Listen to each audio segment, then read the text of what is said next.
I'd like to call to order a regular meeting of the Danville Architectural Heritage Board. It is Wednesday, May 15th at 9:30 a.m. And I'll just go ahead and note that at the top of our agenda is the purpose for this meeting, for this group, and why we exist, so feel free to review that. We have 3 minutes before us to approve, but before that happens, I believe Julie had a comment she'd like to make. I am going to recommend that we table the February 20th 19 minutes, simply due to the fact that I need to review the video, and Bridget has helped me find it now. So if we could table these when I get home this evening, I will watch the video. There's some legal language that we need to include here, and I just want to make sure I get it right. So, Do I have a second on her motion to table? Second. Great. All in favor? Aye. Great. Any comments on the other minutes, April 17th and May 6th? I move to approve. Do I have a Do second? we have to do it separately? or- We can do them together. All right. All in favor of approving both sets of minutes? Aye. Any opposed? Yay. Mary? And we have an introduction. Yes, I just want to introduce everyone to our new codes officer, Nina Wesley. So today's her very first day, so she's like getting everything hit at once. So she's getting to attend this, so we look forward to working with her, and hopefully you'll welcome her after the meeting. Wonderful. Yay. Nice to meet you. Okay, so, and our first COA is on 116 North First Street. Mary Nolker, would you like to come up and tell us what you're asking? If you could, please make sure the microphone's on and speak to the mic. I believe it's on. So do you all have the pictures? Okay, great. So I've opened up a business in our existing business building on the north end of First Street, it's across the street from the side of the Catholic Church. So I was made aware by Joni and Steve that there were some issues with the signage. The one above the door is actually around, well, the business itself is around the back side of the building. I've got some additional pictures with me that kind of show, you can't see the business from the street. The sign that's above the door, USA Signs did that for me. And when we were talking, we had the idea of framing it and or pulling it. It's permanently attached, but it is a canvas banner. So I guess I need guidance before we move any further on, can we just take it down and frame it? Or Bill's super handy, thankfully, get him to mount it on board and put it back up. That was a suggestion made to me that would be easy for us, and if that's acceptable to you all. The black and white and green 48 by 18 is going to go under Bill's sign. So the existing, Bill's my husband, I'm sorry, I'm speaking like everybody knows him. His attorney's office is upstairs, so this blue sign, that 48 by 18 will just hang right underneath his sign. So those are the two signs. We also have a flag out front, but I understand that that's not a historic district thing, that that's a planning and zoning thing, so. What have I not addressed that you all have questions about? Does anybody have any questions or anything they'd like to ask?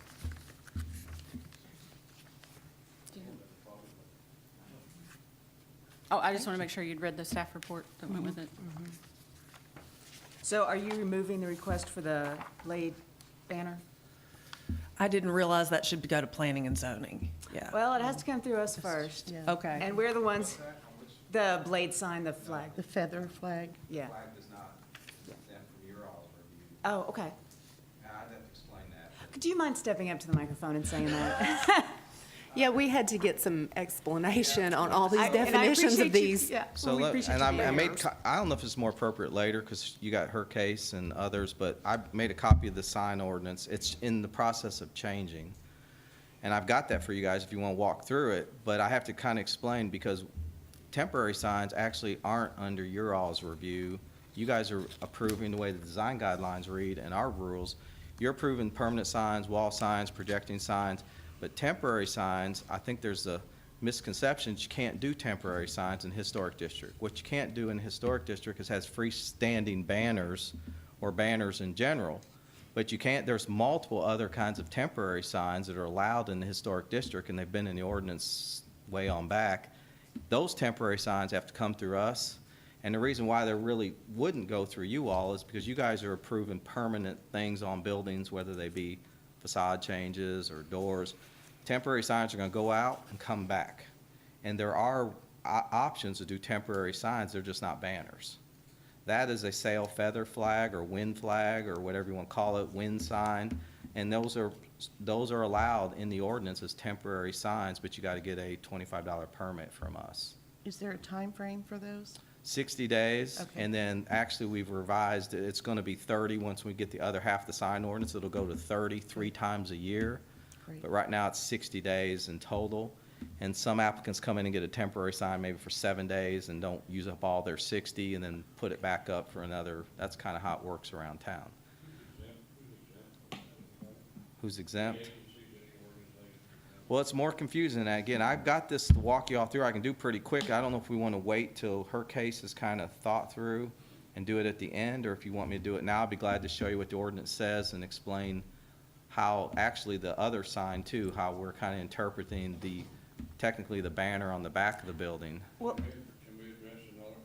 yes, exactly. Yeah, I think it'll be better because it won't be Yeah. so confusing. Yeah. Yeah. And let me just mention, the banner on the back of the building we talked, that is a banner. There's no two ways around it. The ordinance does say banners are prohibited in the downtown historic district. But the way I look at it is, and I've met with USA Signs, and we've been talking about the new sign ordinance in general, and he was showing me some of the new technology. There are materials out there that in their industry are called banners, but yet they're almost like wraps that they can do, and they're very tautly pulled. And funny enough, there are actually signs in this town that behind that Lexan, where before maybe everything was on the Lexan lens and they pop the lens in and out, they're putting these straight taunt clings behind the Lexan, and they can go in and pull the Burger King logo out and put the Taco Bell logo back in. These are actually banners under their term. Our ordinance says banners are prohibited unless they're put on the building, except in the historic district. My take on that now, banner as a material, if it's permanently affixed and permanently mounted and it becomes in a sense a wall sign or a permanent freestanding sign, I don't think I care what the material is behind the lens. So going to her sign, it's a banner behind the building that locates her suite. It's kind of fixed up there with some anchor screws. I think if she can box it, frame it, do something, I don't think we care if the inside material is a banner or a piece of plastic or steel or plywood. It becomes a wall sign to me if it's permanently affixed and meets our definition of a wall sign. But just to tack a banner up on your building either by strings or T-posts or duct tape or zip ties, I think that goes outside of bounds for a banner. But we're going to have to get a little more specific on our materials and types and sign terms because they're evolving. Like I said, that other thing is a sail feather flag is what that is, and we don't address them. And they're all over town, as you guys know, and they go up, and you can take them in the house and take them out on a site somewhere, and, you know, they're spending money on these things, but they're not easily, we don't want to affix those to the building, and businesses are using them in a temporary fashion, and we have a provision for that. So if I park a truck downtown and have my business's banner on the back and a big 4x8, is that in the historic district? I should have known you'd get creative like that. If you're actually driving your truck around all day, we exempt that too. Now, if that thing stays there long enough till I say, he's got himself an off-premise sign, we're gonna treat you like an off-premise sign. But if that thing's moving around enough, then it's a vehicle sign, and those are exempt, actually. And if, Is that include an hour all day? There's a 2-hour parking limit there you go. downtown. The other thing is, most people would put a piece of plywood in the back of the truck. I like the idea of just Yeah. strapping banners on it to really make it complicated for us. Steve, I are don't you addressing the bolts that are, you said box that in? Have you Well, addressed that with her? We've talked about it. I'll let her describe maybe Okay. how she sees that occurring. The anchor's already in, and the back part of that building, I'll let Joni talk about, that's an addition maybe on the back. It is, but that's still a contributing structure Yeah. within the district. And Oh, so- sorry. So they weren't in the brick or anything, or it's in the vinyl wood section or whatever that is in the Yeah, back. yeah. And they're anchored in, and they need to be boxed in. Now, how we would affix a wall sign to a historic building, that's an issue too. But a lot of times, if someone was to put a wall sign up, which we allow, the application of that permanent structure, I think, is what you guys look at all Yeah, the time. we- So that's really more the discussion I think you'd want to have is how does she intend to permanently affix that face on the back of the building. So, Thank you. We'll be back. So you had mentioned in your talk that you would either frame it in or put it down on board and then put it up? Probably both. Probably both, okay. And just try to use, whatever existing holes are there. Mary, can you go back up there? We're recording this, I'm sorry. Now, actually, I'm recommending it be approved as long as it's encased in box Yeah. and made a permanent sign. And how it's affixed this building, since it's in this wood, I mean, it doesn't appear to go into any of the mortar joints. That's probably under that wood somewhere, so. The only thing I would recommend is that, if that particular material gets to where it does not look good or Sure. starts showing wear, tear, or deterioration, which Sure. I'm sure the business owner doesn't want that either. Right. That it's immediately addressed. So I recommended that approved with that condition. Now, the feather banner, me and these definitions are, they're very fluid, so. Fine. So you are making a motion, John, to approve everything, because in our thing, we already have the banner. I approve Joni's statement. Okay. And you second it, Vaughn? And you second. All in favor? Aye. Any opposed? Great, it passes. Thank you, Mary. Thank you so very for much. coming. Appreciate it.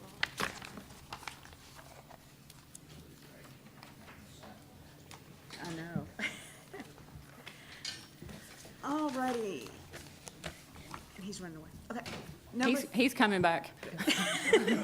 Number 4 is staff approved COA. Yes, this is a pretty basic, there was already a fixed pole-mounted sign out there with several of the business directories. This was just one slot into that business directory and a window sign that met all the specifications we require, so it was staff approved. Great, thank you. Next, we have to elect officers. Now, Tom Ty is not here today. I already told him I was going to nominate him for the position. There we go. We also need a vice chair. I nominate Mary. Thank you. And, And I and then secretary. recommend that we appoint Dana Dixon as secretary. Yay. And you'll accept that? I will. Great, I'll second that. All in favor of the slate of officers? Aye. Any opposed?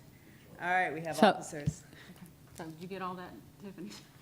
Okay. I'm sorry, oh, yeah, so the next officers will be, chair is Tom Ty, vice chair is Mary Gerard, and secretary is Dana Dixon.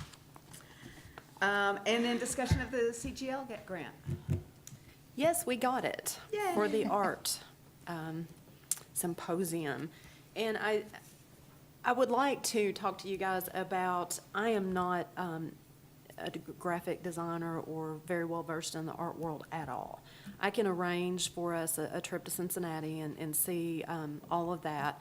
I can even get Shelbyville's city manager over here to talk about what they've done. But when we get into the specifics on art and how it's applied and what the different concepts are, I am at a loss. However, I see two people sitting up there that are very good in the art world and design. And so I would beg assistance with that, just because we need to have a public component of this, and we need to have public engagement, and I think with the arts community, we definitely want that engagement as the second part of our grant. But I'm not in that world, ladies, and know very little of it. So I need some help with that. And, as we get into discussion of what do we want to see this thing evolve into? I mean, how the city deals with it, city managers, that's great, but I don't know the art world very well. So I would beg, or graphic design, I'm not a designer. If it doesn't have a 19th century horse in it, I just, I pass it on by. So, or plaid, I'm big on plaid. So I need some help with that particular component of it. And I would like to have that discussion with you guys as we get through this. And I foresee this probably happening in the September, October range of getting the trips together. I've talked to Cincinnati. They're all about having you guys to show their art district off and how that actually materialized and all the different components there. But when we get on the art side of it, I'm a little out of my territory. Would it be appropriate to get community input before we move forward, see what some of their thoughts might be instead of moving forward and then make a decision on something, then have a lot of opposition because they'll, What- don't you think it would be appropriate Well, that is part of what we want to do. Would that be the first step, or? Well, the first step is going to get our commission and the Architectural Review Board and the City Commission into Cincinnati to look. And then we need to. Educational. Yeah, that's the educational and training part for you all. Then we need to come up with a public program where we get this public input. And I'm not opposed to taking comments from the public about what they would like to see in this symposium, because after all, it is an educational component for not only you guys, but for the community as well. I just don't know how we would solicit that, and we can't do any of it until the grant is completely signed, sealed, and delivered. This is just kind of a temporary discussion. I think that's a great idea. Well, these other communities, they've had to go through the same process. Oh, yes, they have. They've went through the same process, but I'm not aware of any other community that's really kind of spearheaded this as a development phase through the Architectural Heritage Board as we are moving, because we haven't really decided how we're going to handle things yet. So I think it's a good idea, John. I'm just not sure. And this still has, we got advance notice that we got the grant. We still have to take the city commission, they have to accept it, and we have to have the paperwork before we can really start doing anything on it. But we just got advance notice that we were going to receive the grant, so we're wanting to get ahead of the game this time. But as soon as we get the official paperwork, we'll have to get the city commission to approve it, and then Heritage Council will tell us when we can start. Yeah, and I suppose at that time, we could accept public comment as part of it, is what the public would like to see as far as the art community, but I don't have any inroads within that community. Oh, they're easy to get a hold of, don't worry. Oh, We good. have a number of good groups and institutions in this area that will be more than happy to And maybe help. we could, part of the public component of this, maybe we could solicit comment from them and see. I'd like to see us have that public input before we go to Cincinnati and our other communities, so we can compare what the community here is saying versus what we see, and then maybe come back and dovetail them together. I'm just, We can structure it that way. We could have the public input first and, have you guys go secondly. We can structure it that way. I mean, I don't think that the grant is written where it has to be A, B, and C, but I'd have to look at the language, John, to tell you, because I may have wrote it that is the first component that you guys go. That's what I think. I think is And we've then- got to go do the educational part. Right. And I have to look at the specific, so you're talking about this committee going to Cincinnati? yes. Yes. Yeah, along with any of the city commissioners I can get to go as well. That's the way we wrote the grant. And And the media. tour their arts yeah. district. Because they've got a really nice component there, and they've worked it out pretty well, but, Is that an all-day trip? oh yeah, it's gonna be an all-day trip. I'd say we leave here bright and early, tour around, see, and then I'm gonna set a couple meetings with their Architectural Review Board and the Artworks there in Cincinnati to kind of have a round table with you guys to see what's working and how the process came about, what's not working, for some training for you all, because I think that's important. Joni, I would recommend that if you have time, look up Chillicothe, Missouri. Okay, They have a mural program that's totally different than I think what we're thinking of, but it's worth a look. Okay. It's a planned mural program, so I just think for educational purposes, it might be helpful to look at them. It is amazing what they've done there.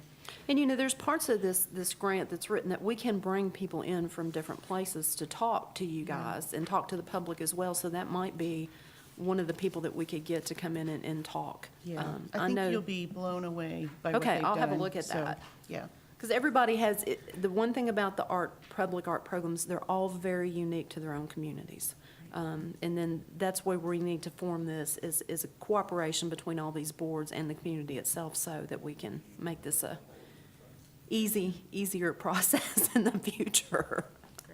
You've heard the old saying that beauty's in the eye of the beholder? Oh, yes, I have. There's a lot of beholders here in town. Yep. Well, and that's what we want to do. We want to, solicit all those ideas. Because again, John, if it doesn't have a horse in it with a jockey standing there, I'm like, that's not art, but that's just my opinion. So, and we don't want to have the situation that we had occur before. We want the community to come together and work through the Absolutely. process. So, All right, then. so again, ladies, I need your help. So she'll be enough. giving you a call. Fair enough. Great. Well, then if I can ask Steve to step back up and walk us through these. All right. So I will just say something real quick on that, just to confuse it a little further on the mural issue. I'm working 2 code enforcement cases right now historic district where someone's painted an entire building. There's nothing about you all. They painted the entire side of the building, thinking they were allowed to, and basically in a sense put a sign up that's 10 times. I won't say anything. It's an active investigation, ongoing investigation. And again, when we got there, it's like, but there's these big, they did it downtown. You know, that one's the whole side. I'm like, but you're not downtown. You're outside downtown. You get 5% of the facade. That's a sign, in our opinion. There is no such thing as a mural outside of downtown that's exempt from the sign ordinance. Anything that'd be painted on the side of the building would be a mural, would be a sign by definition, and is limited to 5% of the facade. So there's some more of the confusion factor that when you read the ordinance, a sign is any representation, whether it be words or not, that draws attention to a business, and someone's painted the whole side of a building. Luckily, put a letter or two on it just to help us out, but it's way too big. And I said, you got to paint over it or get a variance. But Is he this a pointed, new sign? yeah, I'm not won't get into all that. Okay, I'll We're go doing, look. working it, but we sent notice of violation, but he pointed downtown and said, but look at all those things they just painted downtown. I was like, but you're not downtown. You're on Houstonville Road. And the rules are different for you than they are downtown.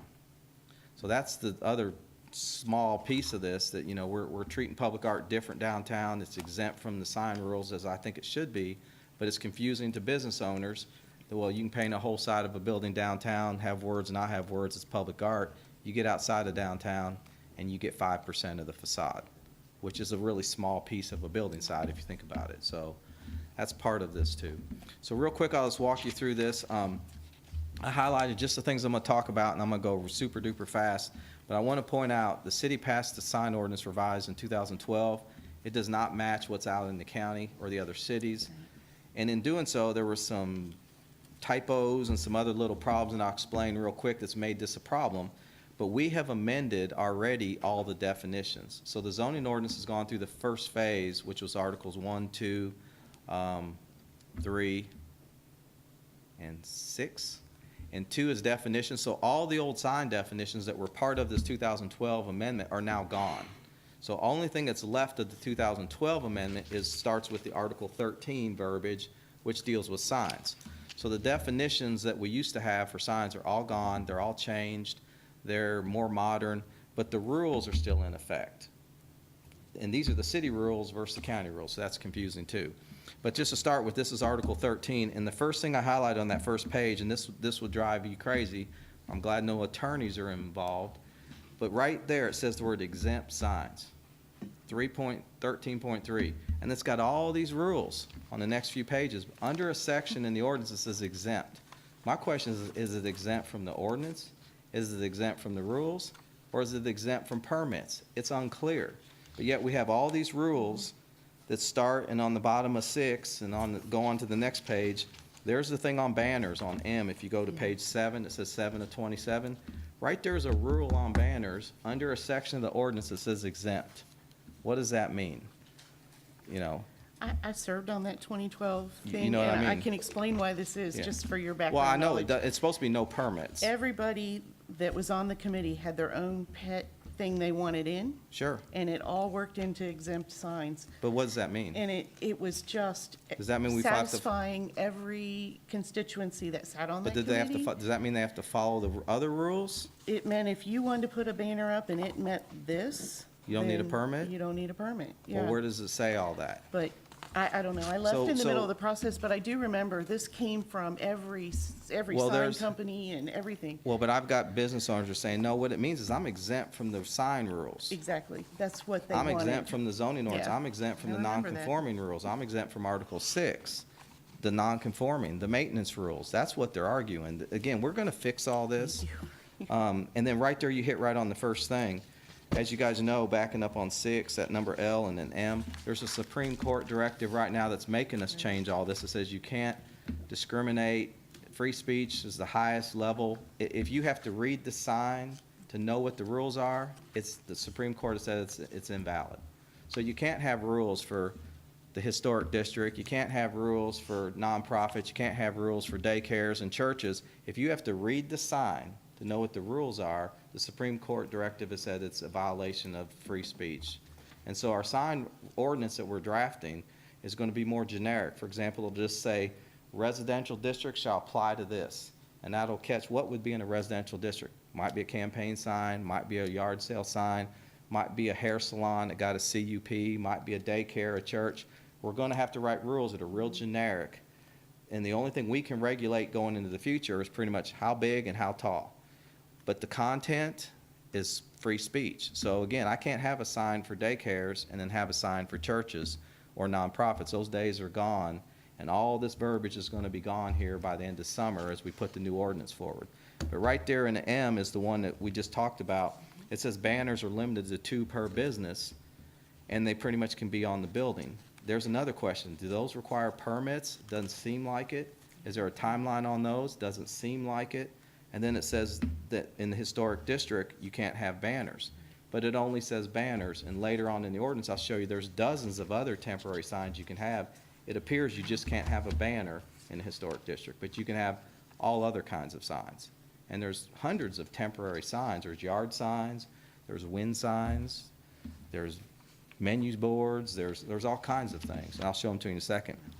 Next page, I won't go real fast. We have a whole list of what's prohibited, as every ordinance does.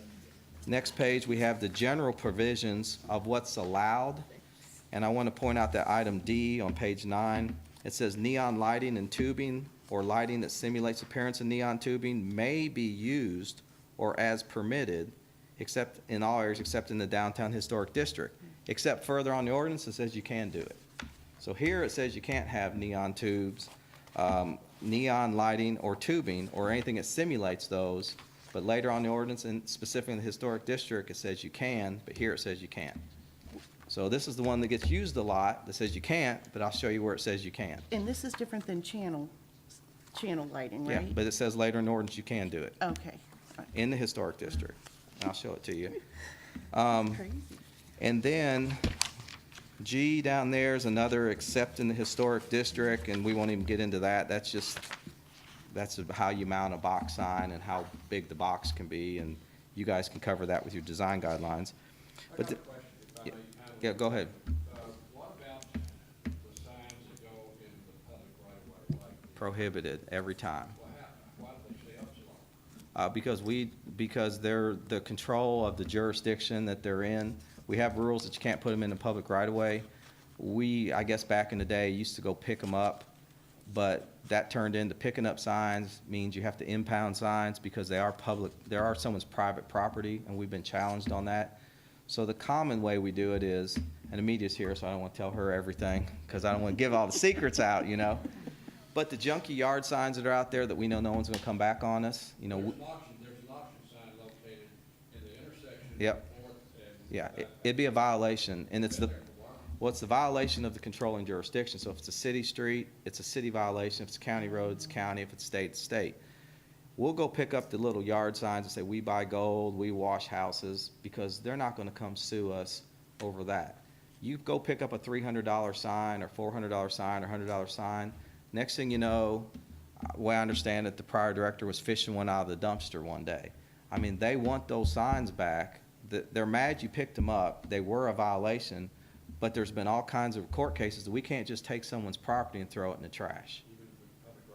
No, even the state, we have to impound those signs and have some kind of impound check-in, check-out process, and it just becomes a nightmare. So our approach is, they're in the right-of-way, they're a violation, we're gonna send you a letter, and we expect you to get the sign up or move it. But luckily, it's mowing season, so the state does a good job of just pitching these signs behind the fence for us.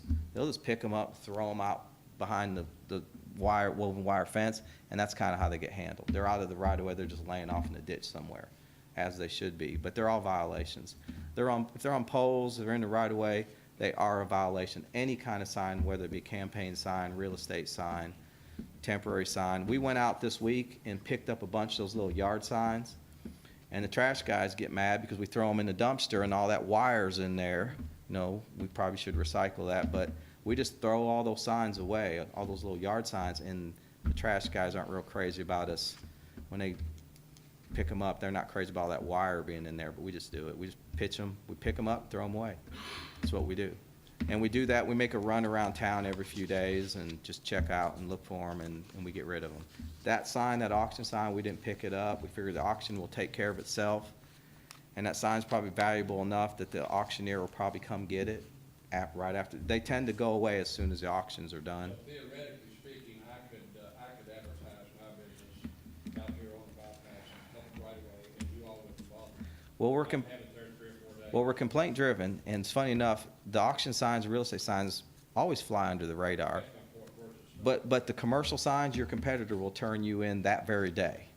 If you're in another kind of retail business, that's real easy to do. If McDonald's goes and puts a sign 5 foot off their property, trust me, we're gonna have a call that day on it, and we'll be out there addressing it. You'd have a notice of violation. Could John, for example, call districts, or who's the transportation? Yeah, you can get their Call the permission, state actually. Yeah. Garage, and that's what I do in Harrisburg. I call the state garage, and Get their sometimes permission. they'll go out and take See, them that's out. our ordinance actually says temporary signs in the right of way are prohibited unless permitted by the controlling jurisdiction. So funny enough, KDOT may give you permission to put a sign out there. That's the appropriate way to do it. You can actually put signs in their right of way, and then they're fine.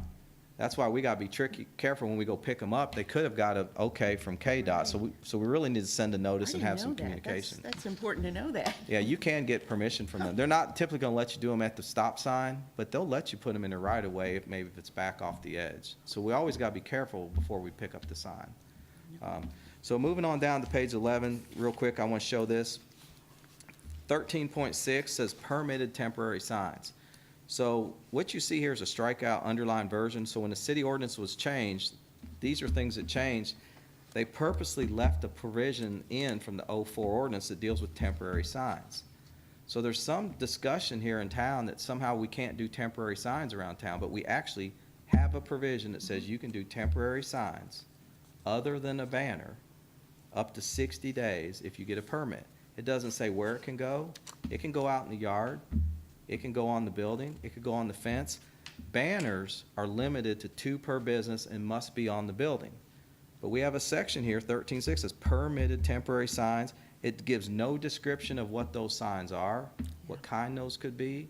Is that the guy blowing around? Or girl, guy, whatever those things floating around? Is that a feather flag? I'd say this includes everything but a banner. And you can do them for up to 60 days countywide with a permit, just not a banner. What's a yard sign? A yard sign's not a banner. If you put a little sign in the mulch that says 99-cent milkshakes or free 2-liter, that's a yard sign, that's not a banner. I would say you can do that somewhere on the lot, but you gotta have a $25 temporary sign permit, and you can only do it for 60 days. So that's, again, something we need to work through and moving in. Going here on the next page, though, the following signs shall be considered temporary on-premise signs, and right there, signs that talk about sales, campaign drives, churches, they can do temporary signs, specifically says they can, just can't do banners. And can never do banners in a historic district, but yard signs are fine. So the Brass Band Festival has a banner. It's on City Hall, that's a separate set. So the government, we got some banners downtown that are unique, 3 in general right now. We've got one in Constitutional Square that's for the farmer's market, that's the tourism, they're government, so they're exempt. Got one on the Art Center, government building, they're exempt. Got one on City Hall most every week in the summer, that's exempt. No one else downtown can use a banner at all. So those guys are using banners, but there's a municipal ordinance that allows those things to happen independently of the sign ordinance. And it's referenced in here too, so. I won't get into these next pages, that's all the stuff how we measure. But I want to point out page 14 down there at the bottom. This is when we get into the sign ordinance where we start talking about different signs, and this is where our ordinance is really complicated and messy. We get into, this is residential, I'm not even going to talk about it, but we have residential, then commercial, then industrial, and all these different districts, and then as you look down through some of this, specific signs for bed and breakfasts, and you just go on, an office, a daycare, all this stuff's got to be struck with the new ordinance and will be. So you just flip through all this stuff, and I want to show you on page 18, this is what starts commercial signs, and this is what most of the businesses in town call us on every day. What can I do? I'm getting ready to open a business. What can I put up? These are the business signs, and we'll just keep going through that. I won't read you all those, but when you get to page 20, we have a section that says downtown. Now, what's interesting about this section is we have a downtown zoning district, and we have what's really a downtown. And we're gonna fix that with the zoning ordinance rewrite too. We're no longer gonna refer to the downtown as a downtown zoning district. We're gonna refer to it as a central business district. And because the downtown is more a place and a zoning name is a zoning name, whether it be R1 or R2. We're gonna change that because it's confusing. What's the downtown and what is the zoning boundary? But we just use the word residential and commercial, then we have this phrase that says downtown. That's all it says.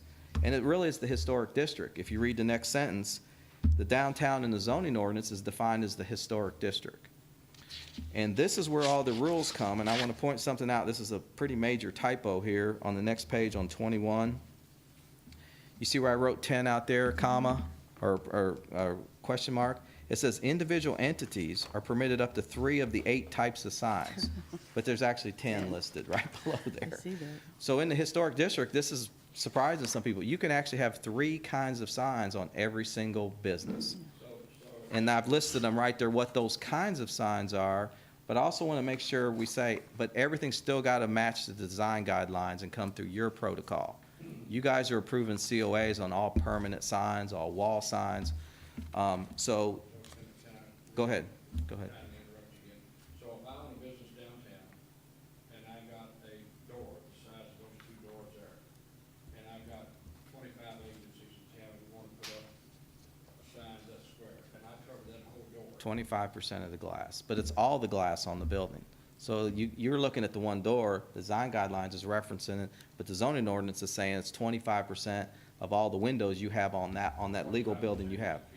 So it's not really 25%. I don't look at, it's not 25% of each piece of glass. Right. It's 25% of your windows. So, but most businesses are going to have just a storefront, but let's say they own all the floors.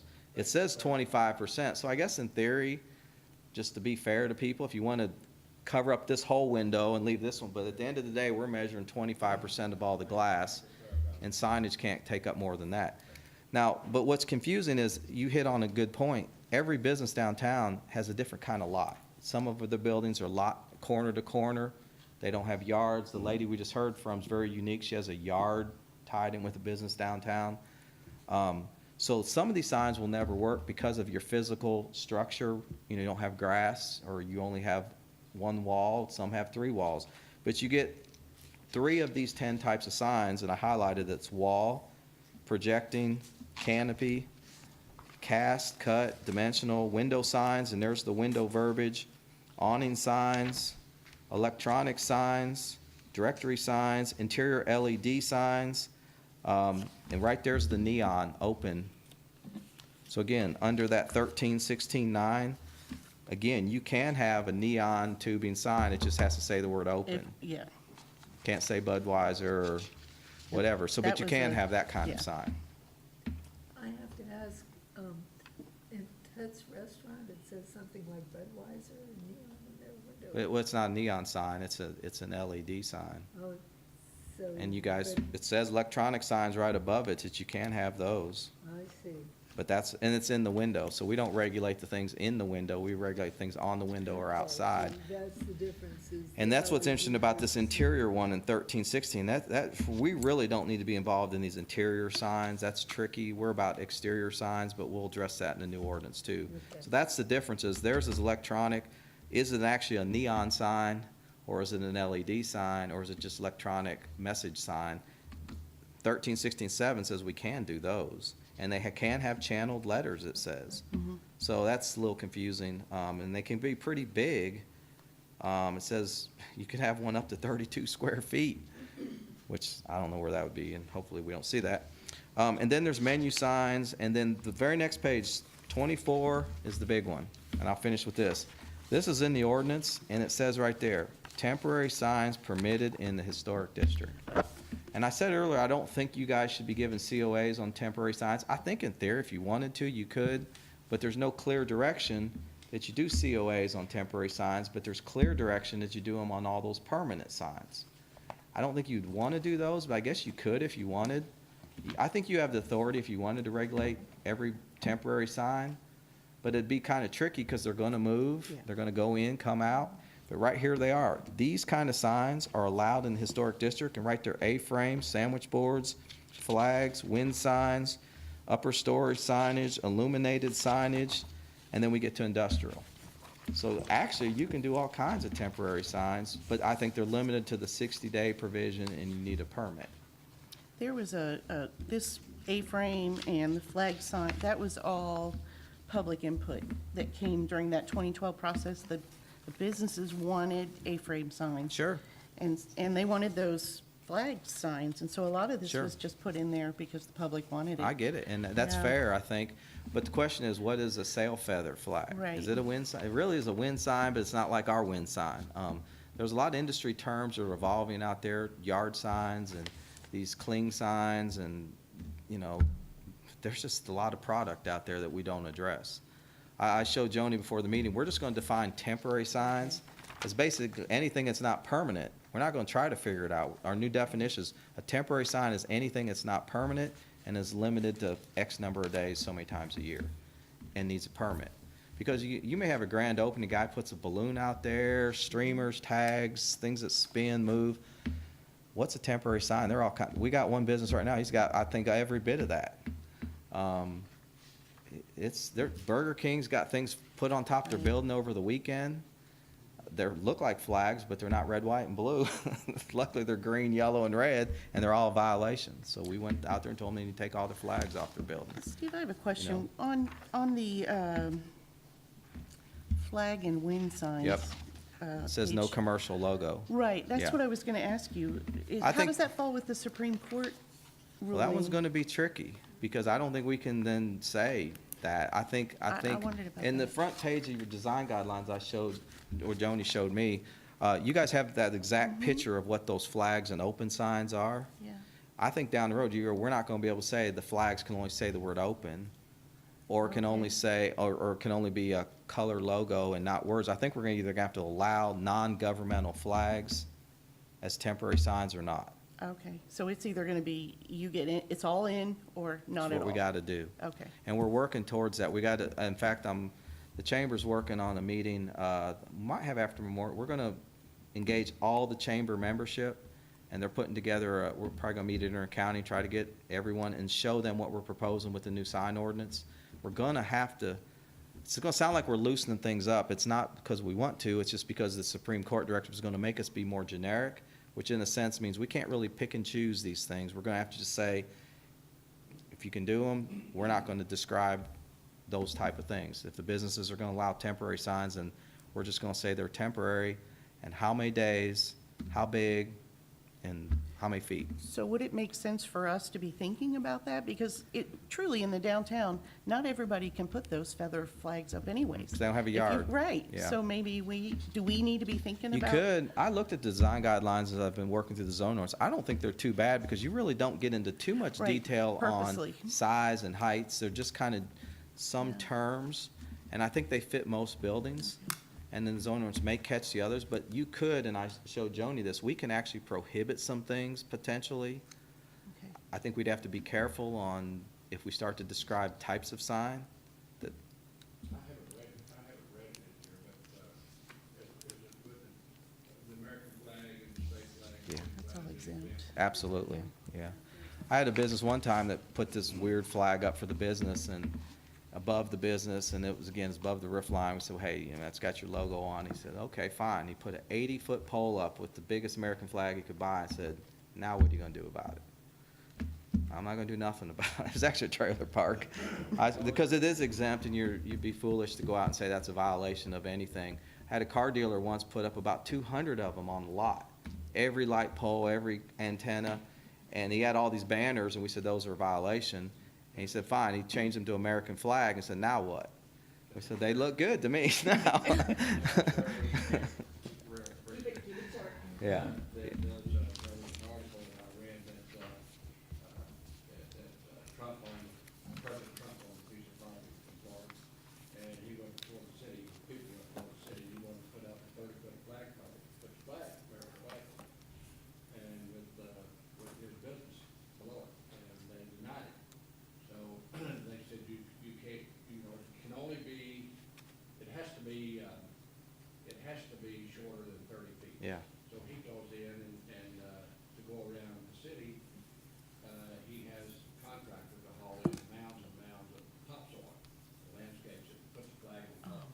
made the ground as tall, 80 foot. Yeah. All the qualifications. I'll just say real quick, I'll finish up too. The one on the flags, I'll say, I picked on that gentleman, and I think these guys might know him, but the guy that started Minute March across state, Fred Higgins, he just passed away, by the way, which was a great guy. And I hate it. He sold the business a few years ago. Houchins, I think, acquired them.